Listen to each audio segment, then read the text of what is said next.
शिव महिमा को संक्षेप में भी समेटना एक कठिन कार्य है, क्योंकि भगवान शिव के व्यक्तित्व और उनकी महिमा की गहराई अत्यंत व्यापक है। शिव, जिन्हें महादेव, नीलकंठ, भोलेनाथ, त्रिनेत्रधारी और कैलाशपति जैसे नामों से भी जाना जाता है, हिंदू धर्म के प्रमुख देवताओं में से एक हैं। वे संहारक के रूप में जाने जाते हैं, लेकिन उनका वास्तविक स्वरूप केवल संहार तक सीमित नहीं है। वे सृजन, संरक्षण और संहार के साथ साथ अज्ञान का नाश करने वाले, ज्ञान के प्रकाश फैलाने वाले और भक्ति के सबसे सरल रूपों को स्वीकार करने वाले भगवान हैं। शिव के अनेक रूप और नाम हैं, जो उनकी महिमा और व्यक्तित्व के विभिन्न पहलुओं को दर्शाते हैं। महादेव का अर्थ है देवों के देव, जो ये बताता है कि वे सबसे महान हैं। नीलकंठ का नाम उन्हें तब मिला जब उन्होंने समुद्र मंथन के दौरान उत्पन्न हलाहल विष को अपने कंठ में धारण किया, जिससे उनका कंठ नीला हो गया। उनका ये रूप ये दर्शाता है कि वे संसार की रक्षा के लिए किसी भी प्रकार का कष्ट सहने को तैयार हैं। भोलेनाथ के रूप में शिव को अत्यंत सरल और दयालु माना जाता है। वे अपने भक्तों की छोटी छोटी भक्ति से भी प्रसन्न हो जाते हैं और उन्हें आशीर्वाद देते हैं। शिव का स्वरूप अत्यंत सहज है, वे वैराग्य और त्याग के प्रतीक माने जाते हैं। त्रिनेत्रधारी के रूप में शिव को ज्ञान, न्याय और विनाश का प्रतीक माना जाता है। उनके तीसरे नेत्र से जब क्रोध प्रकट होता है, तो संपूर्ण संसार में विनाश की लहर दौड़ जाती है। भगवान शिव की महिमा सृजन और संहार दोनों में देखी जाती है। वे तांडव नृत्य के माध्यम से संसार का संहार करते हैं, परंतु ये संहार विनाशकारी नहीं, बल्कि पुनर्निर्माण का प्रतीक होता है। शिव का संहार कोई अंत नहीं है, बल्कि यह नए सृजन की शुरुआत है। इसलिए शिव को सृजनकर्ता भी कहा जाता है।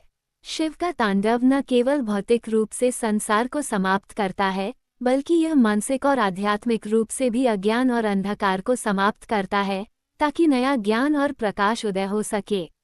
भगवान शिव का विवाह देवी पार्वती के साथ होता है, जिन्हें शक्ति का अवतार माना जाता है।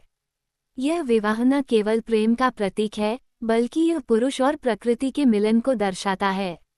शिव बिना शक्ति के अक्रिय है और शक्ति बिना शिव के अपूर्ण है।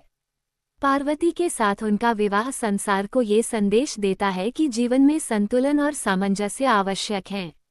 शिव और शक्ति का यह मिलन सृष्टि के निरंतर चलने का प्रतीक है। भगवान शिव का वास कैलाश पर्वत पर माना जाता है, जो हिमालय की ऊंचाइयों पर स्थित है। कैलाश पर्वत उनके तपस्वी और साधु जीवन का प्रतीक है। वे संसारिक वस्तुओं से निर्लिप्त रहते हुए साधना और तप में लीन रहते हैं। शिव अपने साधु जीवन में सभी प्रकार की माया से मुक्त हैं। वे भस्म लगाते हैं, जटाएं धारण करते हैं और गले में नागों की माला पहनते हैं। उनका ये स्वरूप ये दर्शाता है कि वे संसारिक मोह माया से ऊपर उठ चुके हैं और जीवन की सच्ची भावना को समझ चुके हैं। भगवान शिव की पूजा शिवलिंग के रूप में की जाती है। शिवलिंग अनादि और अनंत का प्रतीक माना जाता है। ये ब्रह्मांड के सृजन, पालन और संहार की शक्ति का प्रतीक है। शिवलिंग की पूजा हिंदू धर्म में अत्यंत महत्वपूर्ण मानी जाती है, क्योंकि यह शिव के निराकार रूप का प्रतिनिधित्व करता है।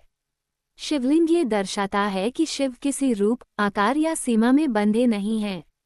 वे सर्वव्यापी और सर्वशक्तिमान हैं। शिवलिंग की पूजा जल, बेलपत्र, दूध आदि अर्पित करके की जाती है, जिससे शिव प्रसन्न होते हैं और अपने भक्तों को आशीर्वाद प्रदान करते हैं। भगवान शिव को आदियोगी और योग के प्रवर्तक के रूप में भी माना जाता है। वे योग और ध्यान के माध्यम से आत्मज्ञान की प्राप्ति का मार्ग दिखाते हैं। शिव का ध्यान उनके धैर्य, शांति और ज्ञान का प्रतीक है। योग के माध्यम से शिव ने संसार को ये सिखाया कि मनुष्य अपने भीतर की शक्ति को पहचानकर संसार के दुखों से मुक्ति पा सकता है। शिव के योग रूप को ध्यान में रखते हुए कई साधक और योगी उनकी साधना करते हैं, जिससे वे आत्मज्ञान और मोक्ष की प्राप्ति कर सकें। भगवान शिव को अपने भक्तों से विशेष स्नेह है।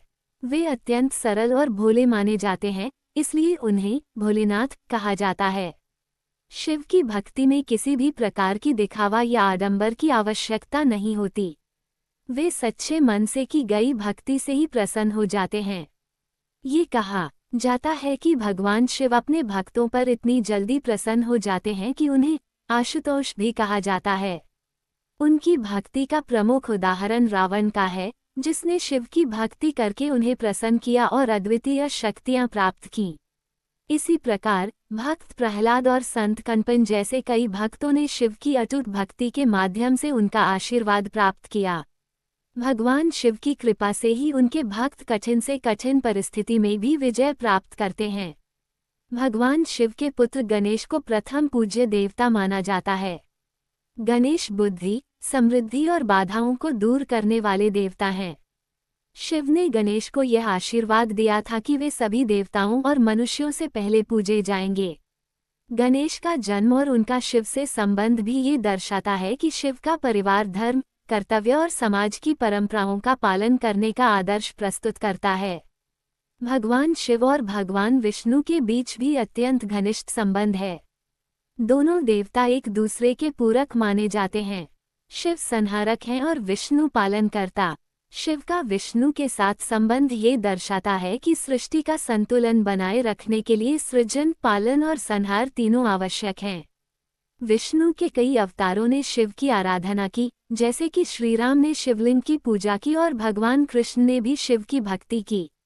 महाशिवरात्रि भगवान शिव की आराधना का सबसे प्रमुख त्योहार है। इस दिन भक्त उपवास रखते हैं और पूरी रात जागकर शिव का ध्यान करते हैं। शिवरात्रि का ये पर्व शिव की अनंत महिमा का स्मरण दिलाता है। इस दिन शिवलिंग पर जल और बेलपत्र चढ़ाने से शिव प्रसन्न होते हैं और भक्तों की मनोकामनाएं पूरी करते हैं। भगवान शिव की महिमा अनंत है। वे अनादि, अनंत और सर्वशक्तिमान हैं।